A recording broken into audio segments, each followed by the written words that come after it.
close relationship with Jesus will not leave you or the world around you the same.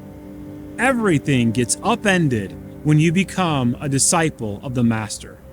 Followers of Jesus are changing.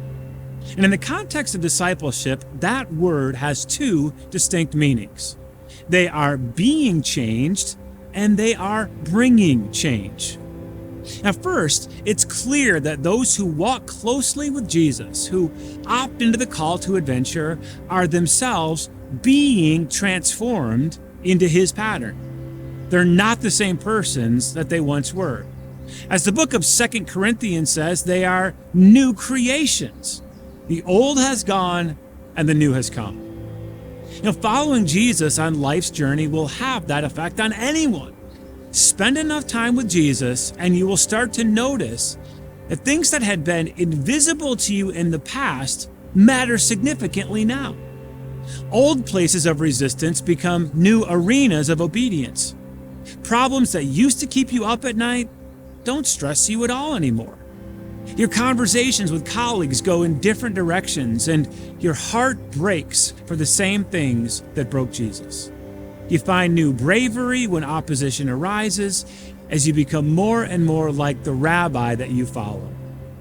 It never happens fast, and this growth doesn't take place on a straight, unbroken line. But those who follow Jesus discover that the time they spend with him puts them on a steady trajectory into greater courage and wider grace. Peter, whose growth chart was as zigzaggy as any of ours, went from impulsive and fickle to steady and strong. James and John, brothers whose tempers had earned them the title Sons of Thunder, became leaders in love for the church.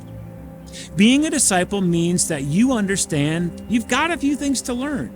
You've got some room to grow. You've got some rough edges that need to be smoothed. And the call to follow Jesus is a call to yield your will to his. But disciples are also changing in that they are changing things. They're changing the world around them, changing the temperature in the room. Disciples are agents of change. And this happens in a million ways, but two phenomena are worth noting. First, the disciples continue the transformational mission of their master. They reframe the world, its values, its participants, its ache for redemption through the lens of heaven's kingdom, just like Jesus did.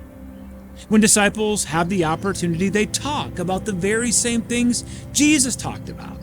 They go out just as he did in search of lost people. In Jesus' authority, they drive out demons and they heal the sick. They challenge injustice and proclaim freedom for the oppressed. In short, Jesus' followers extend his influence. In John chapter 13, Jesus told his disciples that he set an example for them, that they might do just as he did. Real deal disciples don't leave a room, a school, a town, or a business the same way as they found it.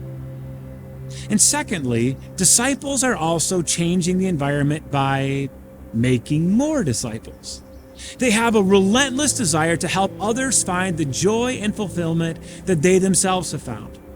Now, Jesus was explicit that they must make disciples for themselves, but not disciples of themselves, because all new disciples are to be disciples of Jesus.